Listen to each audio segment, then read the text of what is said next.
بسم اللہ الرحمن الرحیم۔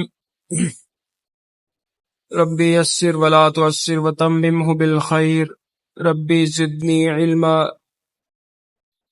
پیارے بچوں، امید ہے کہ آپ سب ٹھیک ہوں گے، خیریت سے ہوں گے، اپنا چھٹیوں کا کام دل لگا کر رہے ہوں گے۔ بچوں، آپ کو اس ویڈیو میں آپ کا جو آج کا کام ہے اس کو حل کرنے کا طریقہ بتایا جائے گا کہ آپ اس کو کیسے حل کریں گے۔ آپ اپنی اردو کی کتاب پیج نمبر 26 پہ کوشچن نمبر 6 دیکھیں گے، لفظوں کا کھیل۔ سوال کیا ہے کہ ان الفاظ کو پڑھیے اور معنی تلاش کر کے جملوں میں استعمال کیجیے۔ تو یہ جو الفاظ ہیں ایسے الفاظ ہیں جو سننے میں ہم آواز ہیں، ایک جیسے ہیں، ٹھیک ہے، لیکن لکھنے میں فرق ہوتا ہے۔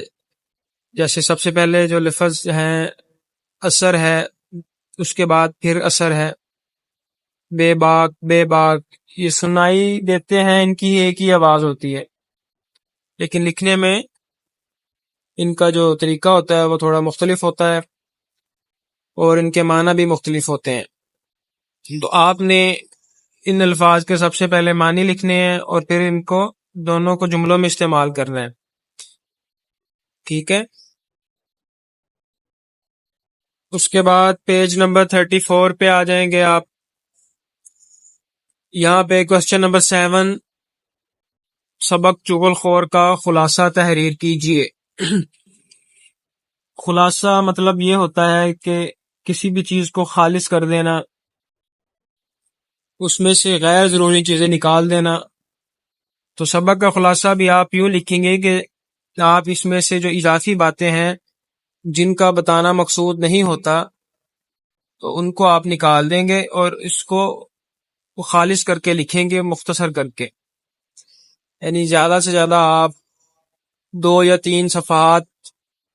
سے 3 صفحات پر لکھیں گے خلاصے کو، اور اسی میں پوری بات بیان کریں گے اور یوں لکھیں گے کہ لکھی ہوئی بات پڑھ کر سبق ہمارے ذہن میں آ جائے۔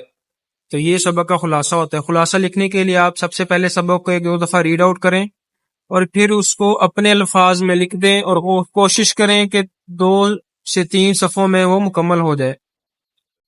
اپنی صحت کا خاص خیال رکھیں، والدین کا کہنا مانیں۔ السلام علیکم ورحمۃ اللہ وبرکاتہ۔